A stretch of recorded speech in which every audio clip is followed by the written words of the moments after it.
Chapter 11. Mr. Kranky's Great Idea. The next day, George's father came down to breakfast in a state of greater excitement than ever. "I'm going to wake all night thinking about it," he cried. "About what, Dad?" George asked him. "About your marvelous medicine, of course. We can't stop now, my boy. We must start making more of it at once. More and more and more." The giant saucepan had been completely empty the day before, because there had been so many sheep and pigs and cows and bullocks to be dosed. "But why do we need more, Dad?" George asked. "We've done all our own animals, and we've made Grandma feel as frisky as a ferret, even though she does have to sleep in the barn." "My dear boy," cried Mr. Kranky, "we need barrels and barrels of it, tons and tons. Then we'll sell it to every farmer in the world, so that all of them can have giant animals. We'll build a marvelous medicine factory and sell the stuff in bottles at £5 a time. We'll become rich, and you'll be famous." "But wait a minute, Dad," George said. "There is no waiting," cried Mr. Kranky, working himself so much that he put butter on his coffee and milk on his toast. "Don't you understand what this tremendous invention of yours is going to do to this world? Nobody will ever go hungry again." "Why won't they?" asked George. "Because one giant cow will give 50 buckets of milk a day," cried Mr. Kranky, waving his arms. "One giant chicken will make 100 fried chicken dinners, and one giant pig will give you 1,000 pork chops. It's tremendous, my dear boy. It's fantastic. It'll change the world." "But wait a minute, Dad," George said. "Don't keep saying wait a minute," shouted Mr. Kranky. "There isn't a minute to wait. We must get cracking at once." "Do calm down, my dear," Mrs. Kranky said from the other end of the table. "And stop putting marmalade on your cornflakes." "The heck with my cornflakes," cried Mr. Kranky, leaping up from his chair. "Come on, George, let's get going, and the first thing we'll do is make one more saucepan full of a tester."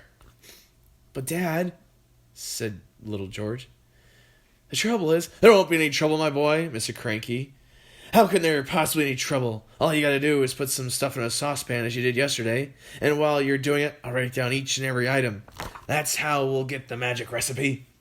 "But, Dad," George said, "please listen to me." "Why won't you listen to him?" Mrs. Kranky said. "The boy's trying to tell you something." But Mr. Kranky was too excited to listen to anyone except himself. "And then," he cried, "when the new mixture is ready, we'll test it out on the old hen, just to make absolutely sure we've got it right. After that, we'll all shout hooray and buy a giant factory." "But, Dad—" "Come on, then. What is it you want to say?" "I can't possibly remember all the 100 things I put into the saucepan to make the medicine," George said. "Of course you can, my dear boy," cried Mr. Kranky. "I'll help you. I'll jog your memory. You'll get it in the end, you see. If you don't, now then, what was the very first thing you put in?" "I went up to the bathroom first," George said. "I used a lot of things in the bathroom, and a mummy's dressing table." "Come on, then," cried Mr. Kranky. Up we go to the bathroom."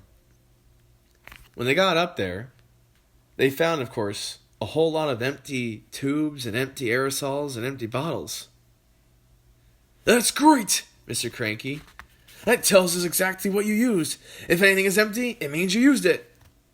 So Mr. Kranky started making a list of everything that was empty in the bathroom. Then they went to Mrs. Kranky's dressing table. "A box of powder," said Mr. Kranky, writing it down. "Helga's hair set. Flowers of turnips perfume. Terrific. This is going to be easy. Where'd you go next?" "To the laundry room," George said. "But are you sure you haven't missed anything out up here, Dad?" "That's up to you, my boy," Mr. Kranky said. "Have I?" "I don't think so," George said. So then they went to the laundry room, and once again Mr. Kranky wrote down the names of all the empty bottles and cans. "My goodness me, what a mess of stuff you used," he cried. "No wonder you did magic things. Is that the lot?" "No, Dad, it's not," George said. And he led his father out to the shed where the animals' medicine were kept, and showed him the 5 big empty bottles on the shelf. Mr. Kranky wrote down all their names. "Anything else?" Mr. Kranky asked. Little George scratched his head and thought, but he couldn't remember having put anything else in. Mr. Kranky leapt into his car and drove down to the village and bought new bottles and tubes and cans of everything on the list. He then went to the vet and got a fresh supply of all the animal medicines George had used. "Now show me how you did it, George," he said. "Come along. Show me exactly how you mixed them all up together.